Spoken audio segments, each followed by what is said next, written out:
बॉलीवुड की एक दुनिया है जहां कई सारे जोकर्स हैं और उन जोकर्स को कैमरे में कैद करने वाले बहुत से पैपराजी हैं।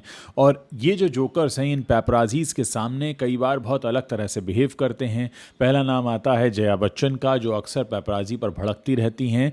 अब एक नया नाम सामने आने लगा है, वो है काजोल का। हाल ही में एक वीडियो सामने आया जिसमें ऐसा लग रहा है कि काजोल जो है वो इन पैपराजी पर काफ़ी भड़की हुई हैं और उनको काफ़ी भला बुरा कह रही हैं। ये नज़ारा है एक बिल्डिंग का जिसके बी विंग में काजोल घुसती हैं और वहाँ पर पहले से ही मौजूद हैं पैपराजी, और उनको देखकर काजोल की जो चाल है वो बता रही है कि वो अवॉइड करना चाहती हैं और अंदर जाते ही वो किसी को इंस्ट्रक्शन देने लगती हैं कि ये सब के सब यहाँ आए कैसे।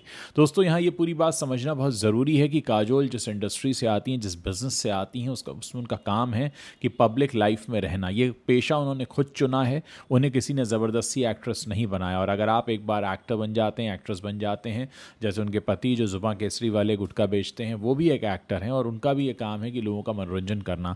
ऐसे में एक इंडस्ट्री है जिसके पैरेलल चलती है, वो है पैपराजी की, फिल्मी मैगजीन्स की, गॉसिप मैगजीन्स की, जहां लोग इन्हें देखना चाहते हैं, जानना चाहते हैं। अब ये लोग अभी तक इस बात को स्वीकार नहीं कर पाए हैं कि बिल्कुल नेचुरल है, नॉर्मल है कि लोग जिनको स्क्रीन पर देखते हैं उनकी ज़िंदगी में झांकने की भी कोशिश करते हैं, और ये जो पैपराजी हैं ये उन्हीं को कवर करते हैं। लेकिन अक्सर ऐसा होता है कि लोग ऐसा दिखाते हैं कि ये चाहते ही नहीं है कि इन्हें कवर किया जाए, कोई इन्हें देखे या इनके ज़िंदगी में झांके। लेकिन अब ये इनके प्रोफेशन का कसूर है, और अगर इन्हें इस तरह से ज़िंदगी जीना पसंद नहीं था तो इन्हें इस प्रोफेशन में आने की ज़रूरत नहीं थी। लेकिन इस प्रोफेशन में आने के बाद जब ये इस तरीके से बिहेव करते हैं तो समझ में आता है कि इनके अंदर कितना दम्भ है, कितना अहंकार है, और डाउन टू अर्थ जैसी कोई चीज़ इनकी पर्सनैलिटी में कहीं है ही नहीं। अब सोचिए, ये हाल है काजोल का, जिनके पति इस बात का दावा करते हैं कि वो हीरो हैं, फिल्मी पर्दे पर हीरो हैं, लेकिन असल ज़िंदगी में वो भी गुटखा बेचते हैं। तो गुटखा बेचने वाला हमारे देश की युवा पीढ़ी को एक तरह से तंबाकू की तरफ धकेलने वाला व्यक्ति कैसे हीरो हो सकता है।